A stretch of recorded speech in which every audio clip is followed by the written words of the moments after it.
23 марта 2026 года, и цены на топливо продолжают расти не только в Украине, но и во всем мире. Дизель 87, а 95 78 гривен. Всем привет из Одессы. Вот так сегодня нерадостно начинаю видео, потому что сами видите, что происходит. Весь мир погрузился в какой-то хаос. Думали, что вот весна, заживем, будет хорошее настроение, немножко получится выйти из стресса. Все ждали наступления нового 2026 года. Сами слышите. Ой, сигнал воздушной тревоги. Господи, когда же это все закончится? Разведка в море сейчас. К сожалению, когда разведка, то очень часто может что-то и прилететь, поэтому уже нельзя расслабиться, потому что нужно быть предельно осторожным. Вернусь ненадолго к ценам за топливо. У нас много друзей, которые разъехались по всему миру, и все пишут, что и в Германии, и вот наши друзья из Польши говорят, что цены везде растут. И мы, конечно, не исключение, у нас еще и война, поэтому на нас это еще, можно сказать, жестче все отражается. Я помню, когда я только начинала водить автомобиль, то было выгодно покупать автомобиль именно на дизеле, потому что дизель был гораздо дешевле бензина и считалось, что он более экономичный.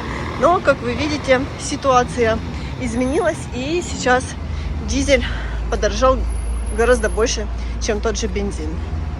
Прогнозируют, что из-за ситуации на Ближнем Востоке цены могут еще пойти вверх. У нас, кстати, дизельный автомобиль, и пришлось уже достаточно так хорошо урезать свои поездки. И сейчас начинают писать во всех новостных каналах, что пошли цены вверх на продукты в Одессе, на гречку, на мясо, на яйца. Все начало стремительно дорожать. Вышло солнышко, и одесситы потихоньку начали выходить на улицу. Прочла в пабликах, что сейчас украинцы тратят 84% месячного бюджета в основном на еду, на лекарства и на коммунальные платежи, а на досуг, на отдых уходит всего лишь 1%. Сейчас люди покупают все самое главное и на другом экономят. Хотя в Европе на жизнь месячный бюджет 56-59% уходит на основное, на еду, на лекарства, на коммунальные платежи, а на отдых до 16-18%. И мне кажется, это правда. Вот сейчас большинство всех старается экономить и покупать, тратить деньги на все только жизненно необходимое. И иногда в комментариях читаю под видео, как зрители пишут: вот у вас в Одессе такие дорогие автомобили, у вас сколько людей в ресторанах, у вас женщины, мужчины так хорошо одеты. Ну да, есть действительно люди, которые могут себе позволить, а есть люди, которые, допустим, автомобили или какую-то красивую дорогую одежду покупали до войны и просто это все до сих пор используют и донашивают. Все очень по-разному, но в основном сейчас люди стараются экономить, потому что вообще никто не знает, что будет завтра. Только начинают появляться, даже еще нету раскрытых листов, только вот такие вот почки. Бруньки, як кажуть у нас в Украине. Так, вот видите.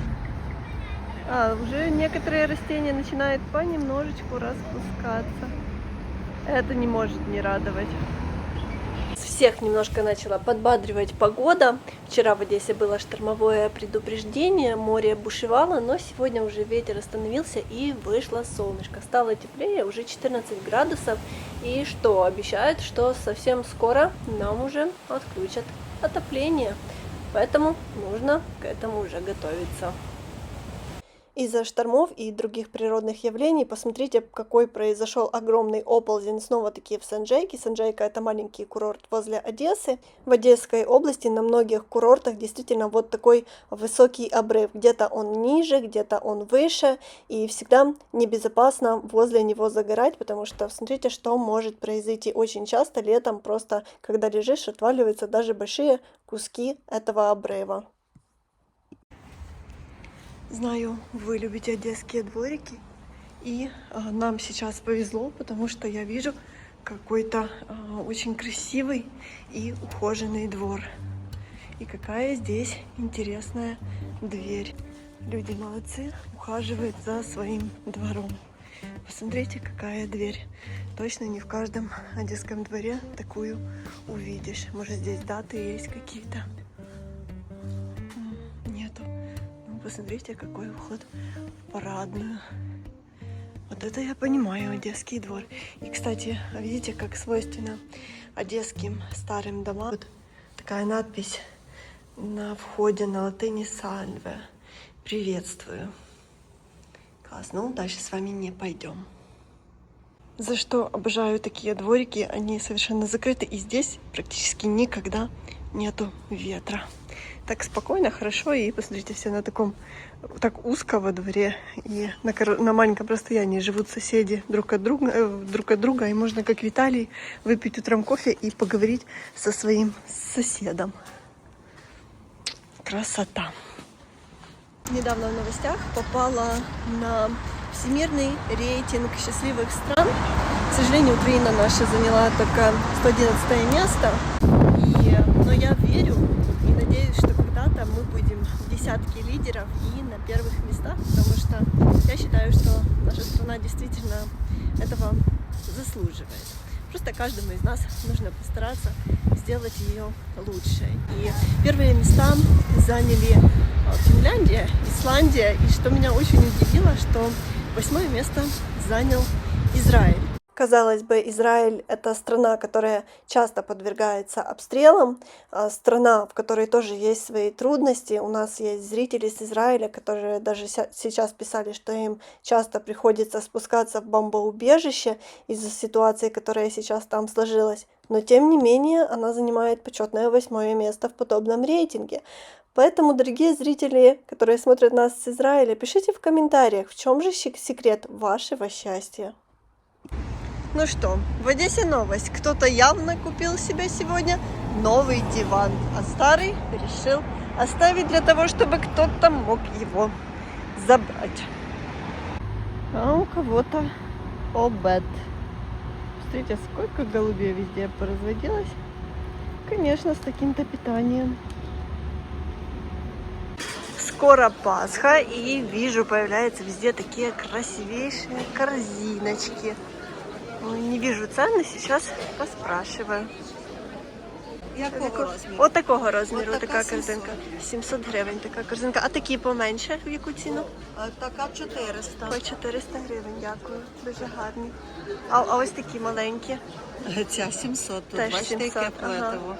Яка ручка кобрана. Це ж все натуральне, так? так? Це польські корзинки йдуть. Ага, дякую. Така 500. Польські корзинки. От така 500. Ні, то наші, оці оці іменно. польські, оце так. тільки. Я тільки за це зрозуміла. Ці 500. Ці такого 500 гривень. формату. Дякую дуже вам.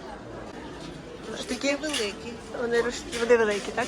Це ручна робота, вишивка вручну все. А скільки ручна робота така коштує? 800 гривень. 800 гривень, Такі дякую. 500, 550, 500 залежить гривень. який. Ага. А це вибиті, ці по 250, по 150. Дуже дякую. І такі гарні серветочки в корзиночку є. А такі серветочки в яку ціну у вас? 250. По 250 гривень, дуже гарні, Сьогодні дякую. получимо ще буде Ага. різноманіття і ціна різна. Добре, буде. дуже вам дякую.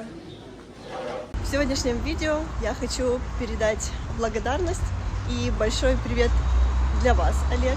Я так понимаю, этот район, по которому я гуляю, для вас является родным.